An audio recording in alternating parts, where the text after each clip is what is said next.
Are we back? Are we back?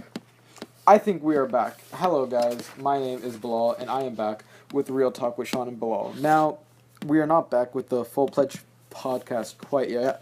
Sean and I, with college applications, with everything that's been going on, we've still been trying to hash out the details about how exactly we're both going to communicate and film the Full Pledge podcasts. Now, we have been able to secure, how we want to properly do the podcast. We're going to be doing it thanks to one of our great teachers. We're going to be able to report in his classroom during lunch. And obviously, whenever we actually have free time on our own, we're going to be recording our own episodes. So that's that. So this is going to be an episode of Bilal's Take. First of all, I like the, just so you guys know about the title, Orrin's Out. I was trying to go over and out, Orrin's Out, anyway. And then Romney's running, pretty basic stuff. I hope you guys, one of the things I'm really concerned about in my podcast is, literacy and, making sure that education in America prospers, that's what Bernie Sanders was saying. We need to make sure that the millionaires and billionaires, we take away their money, we can help fund the entire college, Princeton tuition will be reduced from $70,000 to $7. So, I'm a proponent of education, so I want to make sure that you guys understand the title. So, it's Orrin's Out. Because Senator Orrin Hatch, who has been in the Senate since 1977, he's leaving. He's finally getting his ass out of Congress. And then Mitt Romney, former presidential candidate in 2012, and former governor of Massachusetts from 2003 to 2007, very well might be running for that seat. So we're going to be talking about all of that. Orrin Hatch's career, Mitt Romney, the history of what both of them have done, and the political ramifications of this action in this episode of Bilal's Take. So, just so you guys know, when I cite something, I'm just going to say, it's if it's the same post, or the same source, I have a Washington Examiner twice, I'm just going to say it's the first Washington Examiner post, or the second Washington Examiner post, as linked, in the description below. So, just so you guys know, that's how I'm going to be using the citations. I don't want to use, MLA. We were recommended by one of our English teachers, you know what, if you really want to show your profession, use MLA. No, don't use MLA. I just want to put the citation down. You can click on it for your own, so I'm not BSing you. Because I hate to BS you, I'm not fake news. So now, going on to the topic today. Senator Orrin Hatch, who's been in the Senate since 1977, is set to retire after an absolutely insane career in the Senate. And this is basically the end of 42 years, if I can do my math correctly, because he'll be leaving in 2019. I don't think I did my math correctly. Did I? We'll round up. After 42 years in the Senate. So, just to give you some background on the positions he has held, he has been an absolute beast. He has held the positions of the chairman of the Senate Labor and Human Resources Committee from 1981 to 1987. He was chairman of the Senate Judiciary Committee from 1995 to 2001. Then, there's another stint in 2001, but it's literally a few months, so ignore that. We'll just say 1995 to 2001, and then again from 2003 to 2005. Then he had a little bit of a hiatus. He didn't really do much in the Senate for that period of time, from 2005 up until 2015, where he assumed the position of chairman of the Senate Finance Committee. Now there's a couple things you need to look at. First, in the same year, in 2015, he also became the president pro tempore of the Senate. So basically means he's the oldest. For all intents and purposes, he's the oldest guy in the Senate, right? He's a monument. I think the last guy was Patrick Leahy, who might have been a Democrat, but that's just off the top of my head. Do not quote me on that. So when you think of Orrin Hatch, there's a couple of things you think about. First of all, you think of a sphere with some hair on it, and you really have no idea what he's talking about half the time. He has this really old, raspy voice. And besides that, sorry, I get bored when I'm doing these, but so I got to keep myself entertained. I enjoy these, but at the same time, you got to keep yourself sane. Do what you want. Besides that, you think of him as a Republican staple. So when you think of hardcore Republicans in the past, you think of Ted Cruz for the Tea Party, John Boehner for the old Vanguard, and these are just you think of Marco Rubio kind of representing some Hispanic voters. You think of all these different sects, and then Orrin Hatch, he's kind of the classic Republican, a Reagan conservative, really. That's what Orrin Hatch stood for. And he was kind of in the groundswell that led up to Reagan. Obviously, Reagan was elected in 1980, and he's been in the Senate since 1977, so that he would be elected in the year Jimmy Carter was elected. So, it's weird, because Orrin Hatch was elected. Just to give you guys some perspective about how old he is, his first year in Congress was the same year the original Star Wars, like Star Wars: The New Hope, like the super old one, was released. Um, he is ancient. That's also the year that France executed the last person publicly with the guillotine, or well, last person publicly. I'm not sure if it was with the guillotine. That's like awesome, but that's how he's literally ancient. Like he's absolutely ancient. And it's been 40 years, so he's shown himself to be a tried and true member of the Republican Party. He's always been very loyal. He supported George Bush. He went against Barack Obama, and now he's been a very vocal supporter of Donald Trump. He's a staple of what it means to be a Republican in the Senate. Now, regarding his relationship with Donald Trump and Orrin Hatch have had a very good relationship. And in fact, a lot of times Orrin Hatch will support Donald Trump in his positions, and then Donald Trump will, in turn, show his support for Orrin Hatch.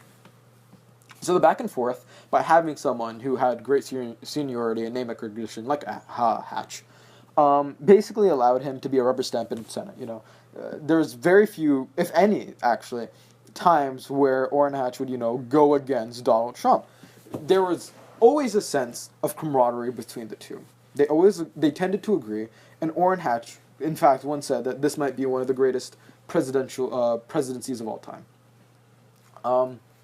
Now, regarding how that's Orrin Hatch in a nutshell, right? That's the intro to this.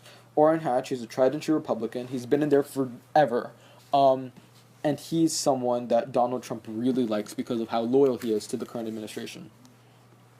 Then in comes former governor of Massachusetts, Mitt Romney, who has clearly been positioning himself to run for the seat in 2018. I would assume you guys know that he ran for president in 2012. If you guys didn't know that he ran for president in 2012, newsflash. You're like a couple years late. Even I knew it. I was like a kid. Not a kid, but young enough. I was young enough to say that, my boy. It was really funny because there's been a lot of like talk that he would run, right? Like people are like, he might run. He'll do this. He'll do that. Whatever, right? People are saying that he's going to run at some point, and then you have your boy Sahul Kapoor. I'll quote the Washington Examiner on this. Quote: "An eagle-eyed reporter, Sahul Kapoor of Bloomberg, noticed that in the hours since Hatch revealed his retirement plans on Tuesday, Romney updated his Twitter location from Massachusetts to Holiday, Utah." So he's been in Utah for a couple years now, but I like how now they're really figuring out. Obviously they knew, but Sahul Kapoor, he's like, yo fam, screenshot what he did on Twitter, because everything now is done through Twitter, okay? I don't care if you're going to be repealing and replacing the Second Amendment, okay? Done through Twitter, okay? Donald Trump wants to freaking abolition? What? Abolishing stuff. Donald Trump could do that. He would announce it through Twitter, and it would be passed the next day. It's done through Twitter. So why you couldn't have like gone to a more reputable source? Anyway, it's kind of clear. No one moves. Mitt Romney, especially with all the money he has, would not move to Utah unless he was positioning himself for Orrin Hatch to retire. Now, Orrin Hatch and Donald Trump have a very close relationship. However, Mitt Romney and Orrin Hatch do have respect for each other.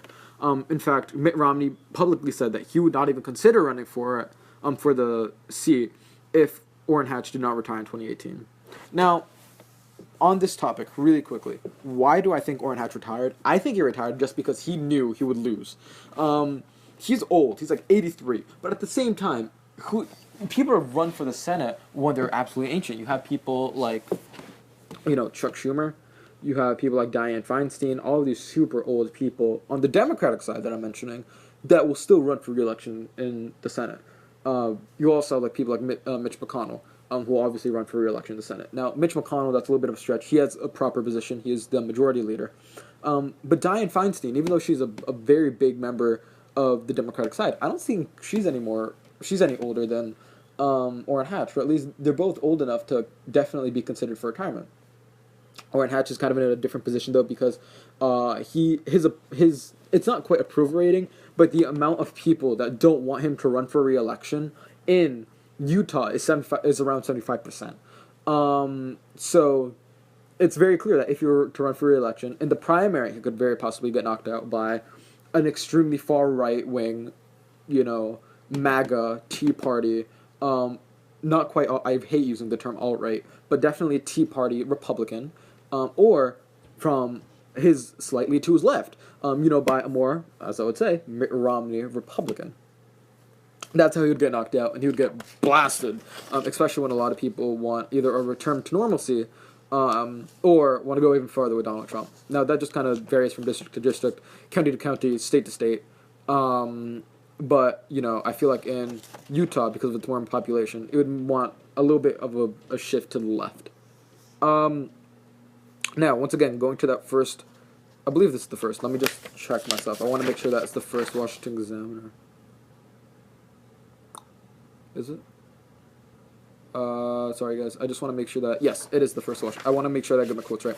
So, but the last quote that I did from the Washington Examiner and this both came from the first source. So, quote, speculation has run rampant about Romney announcing a run for Hatch's seat, as has long been reported that the 2012 Republican presidential nominee was interested in it, but not if Hatch decided to vie for re-election. Romney was the governor of Massachusetts from 2003 to 20. Well, from 2003 to 2007, he ran 2 unsuccessful campaigns for president in 2008 and 2012. Afterwards, he moved to a house in Holiday, Utah. End quote. So obviously, like I'll say one more time, he moved there to fulfill the constitutional requirement. Everyone knew that, and he was going to run for the seat. Now, if he were to get it, obviously now Orrin Hatch is out. It's his.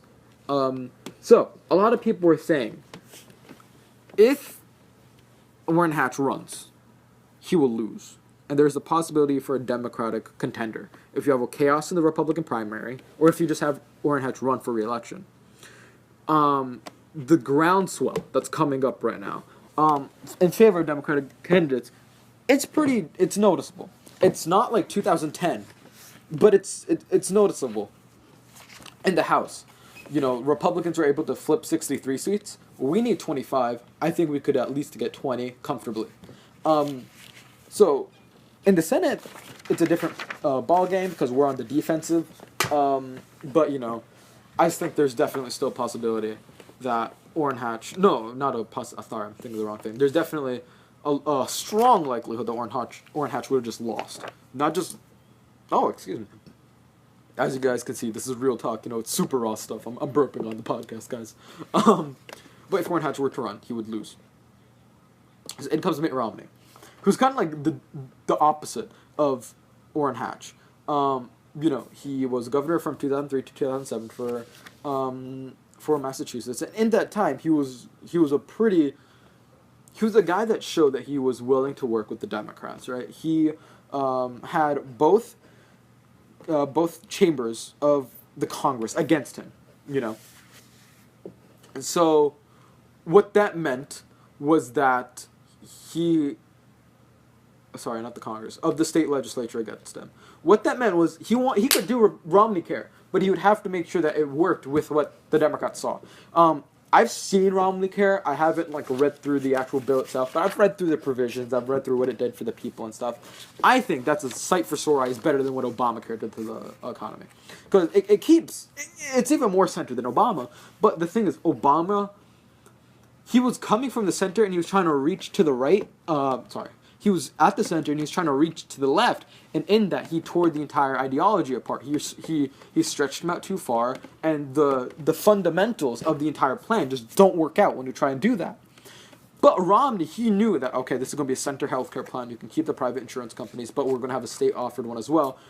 Basically, the majority of it was adding in a state provider, changed the entire deal, because now people who like their healthcare genuinely could keep their healthcare. There wasn't any more excessive attacks on the private market. That's what Mitt Romney did as a conservative. As you can see, he's appealing to the conservatives on the far right, not changing a lot of what they were doing, but to appeal to the left and to make it actually center right instead of just a true right. He made it so that there would be a sort of state provider, and at the same time, Okay, hi guys, I'm back. Sorry about that. What basically happened was, my phone ran out of storage, so I needed to go into the archives and decide what I could delete. Oh, the archives, as Star Wars would say, are now incomplete. But anyway, back to what I was saying. that was like a 2 minute hiatus for me, or like a break for me. So if I like repeat something or if I skip something, that's my bad. But like I was saying, for the healthcare bill, Mitt Romney positioned himself as someone that could work with the Democrats in Massachusetts, right? What he was doing was basically saying, I will give the right what they want no matter what, but at the same time, I will appeal to the left. I think Mitt Romney was one of the people that were genuinely working to talk about healthcare. He was genuinely trying to like figure out something that would make him, liked, and he was genuinely trying to please the people. I think that's what he did in Massachusetts. They elected a Republican, but the Republican did not go against what they did. He fought for the general interest, and the way he did it, I think, was much better than what Obama did. Now, it's not regarding the Senate election, but it's just something I want to talk about because I think this is super important. There are a great many people in 2012 that would have voted for Mitt Romney if Barack Obama had not had the appeal that he had. Okay, let's say Barack Obama did not run in 2008. It just wasn't Barack Obama. Now, Barack Obama is a pretty special person. Now, he was the first African American president, and he was a good president. People liked him. He wasn't just some token president, quote unquote. He was a person that could show that he wanted to do. Now, at the same time, though, there was a great Republican backlash. A lot of what he did was unpopular. So let's say we had this situation, right? Barack Obama in and of himself is a remarkable person. But let's say you had someone less remarkable, right? Let's say you had like a Joe Biden running. Let's say if Joe Biden actually had gotten that nomination in 2008, just say he had tried for in like 1988, what would that mean? Now, I think Mitt Romney might not have won, but he definitely would have had a chance at winning. He definitely would be a contender. And at the same time, Mitt Romney in 2012 is the person I would have voted for over Barack Obama. In 2004, it's John Kerry. 2008, Barack Obama. 2012, Mitt Romney. If Mitt Romney ran again in 2016, depending on what he had done, it's Mitt Romney all over again. But that is because he showed himself to be able to work with people on both sides of the aisle, and that is something that is painfully lacking. But at the same time, it's so painfully lacking, I think at the same time, people just don't do it anymore.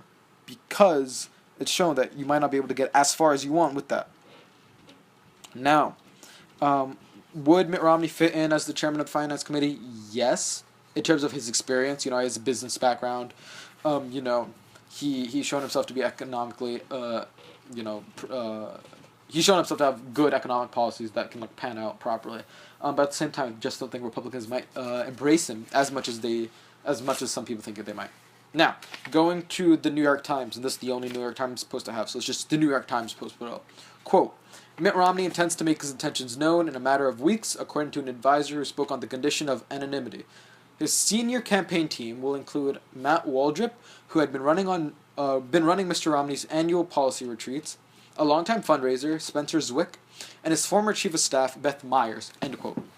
So, he's already building the team. If this source is correct, then what's definitely going to happen is Mitt Romney will win, and he will blow out everybody. Now, what it shows is that no matter what, the Democrats, if they ran someone, would lose. Now, Mitt Romney, overall, is kind of showing the trend of some Mormons and some less intense conservatives, their trend to go against Trump. They're showing that they're willing to go against Donald Trump as they can sympathize in ways with Trump's xenophobic ideology. Now, going to the second Washington Examiner article, it's just a short quote I have on his, how much he's liked in the state of Utah. It says, quote, this is regarding Trump, quote, Trump would finish a distant third in that primary before eking out a modest 45.5% of the state's general election vote, the lowest of any Republican nominee in modern history. 9 months later, not much has changed, end quote. So the Washington Examiner there is basically saying, Donald Trump's not popular in Utah. Evan McCullen, he was the person that was able to come in clutch, get over 20% of the vote, because people just didn't want Donald Trump that much. Now, people are saying, the Never Trump, group of people. In some areas of Utah, they're the embodiment of that. They also have a big Mormon population, minority Christian populations, and that's exactly the type of person that Mitt Romney appeals to. That's what Mitt Romney's good at. Now, going to the conflict between Mitt Romney and Donald Trump, right? We go now to a Washington Post article, quote, Donald Trump is a phony, a fraud, Romney told nearly 700 people at the University of Utah. His promises are as worthless as a degree from Trump University. He's playing members of the American public for suckers. He's got a free ride to the White House, and all we get is a lousy hat. End quote. So then Trump fired back by saying, quote, he was begging for my endorsement. I could have said, quote, Mitt, drop to your knees, quote, and he would have dropped to his knees, end quote. In response to the Romney's, and he said that in response to what Romney had said. So like there's this like big back and forth going on between Mitt Romney and Donald Trump regarding, Donald Trump himself and what Mitt Romney stands for. So Mitt Romney, he's really readjusting himself to be this more classic Republican than we're going to get, and more so than Orrin Hatch. Orrin Hatch has veered far right because that's what got him That's what got him reelected, and through the primary session of 2010, because 2010, like 2012, 2014, whenever he was elected, right? And the reason that's important is because it was an absolute slaughterhouse. You guys have to remember, people are falling left and right. Like Eric Cantor, for example. Eric Cantor fell to a Tea Party person, and he was like he was like one part of the leadership. I think he was like the Senate Majority Leader.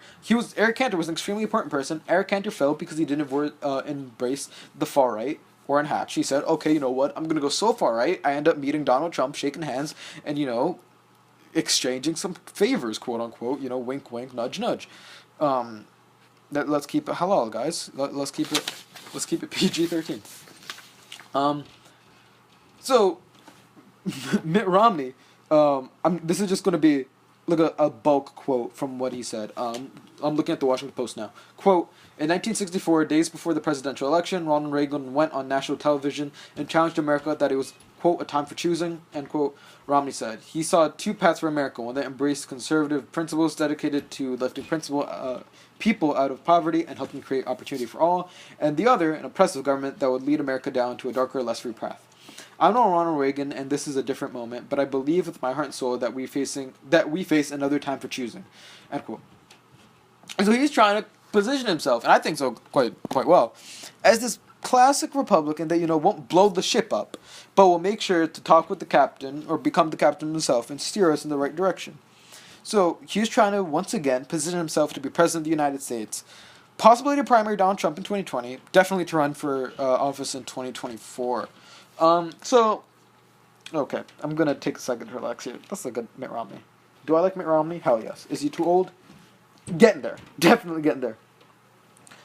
If Mitt Romney runs against Donald Trump in the primary, what happens? Assuming okay, so the next primary is going to be 2020. Assuming that Republicans can get through, the purge that I'm assuming is about to happen, and assuming that Donald Trump doesn't get elected or impeached, he might not even need to primary Donald Trump. Now, I'm a big skeptic of that. I think Donald Trump is going to go 2 full years in office. He's either going to do 2 full years or not even 4. He's either going to do 8 years or not even 4. He's going to go all the way or not even close. That's what I view it. So if Donald Trump does not get to that 4-year mark, right, then Mitt Romney has a perfect opportunity to run for president as the Republican candidate. And I think people might just embrace him because Democrats are not fielding good candidates right now. People are talking about, Cory Booker, Klobuchar, not Klobuchar, what's her name? I think it might be Klobuchar, whatever. Definitely Cory Booker. They're looking at Kirsten Gillibrand. They're not looking, Gabbard, they're looking at all these people. But most of what the establishment wants, Chuck Schumer, Nancy Pelosi, what the leadership wants, the thought leaders like Barack Obama, Hillary Clinton, what the thought leaders of the party want, is to go against the progressive branch that's coming up. So what I think is that this establishment Democratic view is going to ensure that, people like Mitt Romney still have a chance, because the Democratic Party is just not going to be in good shape. And now, since he's getting older, his time is just objectively running out. By the time he runs in 2020, he would be 72, and by the time he runs in 2024, he would be 76. So if Donald Trump if Donald Trump can't make it to 2020, and Mitt Romney's elected, he would be the oldest president in U.S. history. Second would be Donald Trump, but he would be the oldest at 72. And then if he does it in 2024, he will be 76. So that makes him the oldest president by 5 years, because Donald Trump right now is 71. So he is going to be an absolutely ancient president. But at the same time, he's shown that he's fit, he's athletic. He's shown no, there's been no wavering in his mental capabilities. He's still shown himself to be a proper thought, be able to think properly. He's still shown himself to be extremely eloquent. He's still shown himself to be someone that could really lead the Republicans as their candidate in 2020 if Donald Trump isn't able to do it. So now I said that he might run in 2024. That's not gonna. I would. The likelihood is far less than if he were to run in 2020, just because of how old he would be. People would be like, okay, no. And the logic would be, if he can run at 76, why can't Bernie Sanders do the same thing? So, Mitt Romney 2024 far less likely than Mitt Romney 2020, which, definitely up there. Now, in terms of his ambitions itself, I think there's like three people in the country that want it. There's Hillary Clinton, who's center left. In terms of economic policies, in terms of social policies, even economically, she was really center. What she embodied was like the New Democrat third way of her husband, President Bill Clinton, and Barack Obama. So what she was like that branch of the party running, the center left, that people really got sick of. So then we had, in response to the New Democrat stuff, like the budget bailout, in response to, the Obamacare, you had the Tea Party. And so the Tea Party had their own group of candidates, the most prominent of which was Ted Cruz. Ted Cruz made a name for himself, and he was able to, he's extremely ambitious. I read one editorial today, or an opinion piece or something. It was by someone who had worked with Ted Cruz on the debate circuit in college at Princeton University. And he said Ted Cruz has always been extremely ambitious. He's always been someone that wants to run for the government. Or not even, he had grand ideas for himself. He had strong ambition. And, once you get into the government, why not run for president if you're Ted Cruz? So you had Hillary Clinton that wants to run, Ted Cruz that wants to run, and I think Mitt Romney. He's constantly been positioning himself. He ran in the 90s for the Senate, then he became governor of Massachusetts, then he tried to run for president, and then now he's trying to run for the Senate. He wants to become president more than anyone. And, a lot of people, when they lose the presidential election, they kind of fade out into the limelight, or they fade out, unless they want to run again. That's what Al Gore did. He ran for president, he lost. He definitely had a chance in 2004, but, he kind of he kind of just faded away. John McCain, he's always been vocal, but more so he kind of just faded away. Jimmy Carter, he lost an election, he kind of just fades away. So when you lose a presidential election, a lot of times, what do? You fade away. George H.W. Bush, one last example, lost the election, kind of faded away. Mitt Romney's fading away. Mitt Romney has shown that he's going to use every single thing he can do as a rung in the ladder to the White House, and that's what he wants to do. That is what I believe he could end up doing. Like I mentioned, if Donald Trump does not, or is not capable of properly filling his term. So now he has a genuine chance due to the disarray on both sides of the aisle, especially if he were to position himself more as that centrist. That's where it lies. That's what I was hinting at. Ted Cruz is too far right, and he's too fake. People like him don't end up succeeding. And Donald Trump has shown, the vigor and the intensity and the anger that you have. On the far right, just doesn't last. It kind of bursts. Can't do anything with just anger. But then Hillary Clinton, just like Ted Cruz, she's super fake. No one likes her. Her popularity is down. Dianne Feinstein's down. Chuck Schumer's down. Nancy Pelosi's down. All these standard Democrats, their popularity is going down. If Mitt Romney is able to position himself as a logical Republican, hell, I might vote for him if the Democrats don't have a good position. He has shown that he's willing to work with both sides of the aisle. Now, there's something to consider. If he was to take over in, let's say, a Congress that was, president, obviously he would be the president, hypothetically, would be a Republican. One of the branches might be, or one of the chambers might be a Republican. It's very interesting to see how he would act in that situation. He might use the both sides, the president and the other chamber, and kind of choke the last one into submission. You need to work with what we're doing. Otherwise, they're just going to be it would be very easy to blame them as, the blockers, the people that don't want to do anything. He had both Democrats,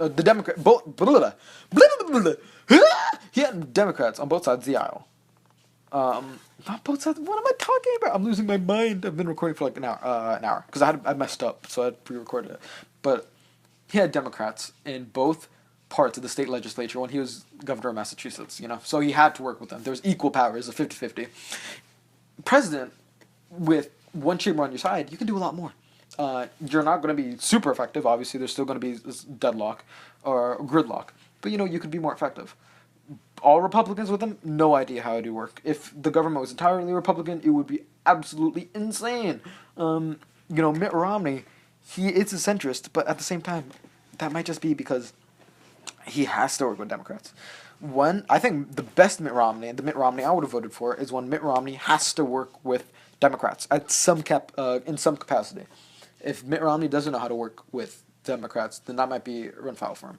But once again, if he runs for the Senate, he will get the seat. The question now is not, can the Democrats win, but how do you work with a Mitt Romney that will be in the Senate? He's going to be a big voice. He's going to be a vocal voice. And he's going to be possibly the voice of the Republican ticket in 2020 or in 2024. So Orrin Hatch's political career might be ending, but we might be seeing the rebirth. We're definitely seeing the rebirth of Mitt Romney's as he runs for the Senate in 2018. But you know what? That's just Bilal's take. I want to thank you guys for listening. Once again, I will keep all of my sources down below. If you have any questions, you can comment down below. You can email us directly. And, if you have any comments, if you guys want to do anything with us, if you guys want to, have a podcast with us, if you want to help out the podcast in any way, you can just talk to us directly. But with that said, one last time, I want to thank you guys for listening. I hope you enjoyed my opinion. I want you to leave yours down below. And I hope you enjoyed. Thank you guys. Peace.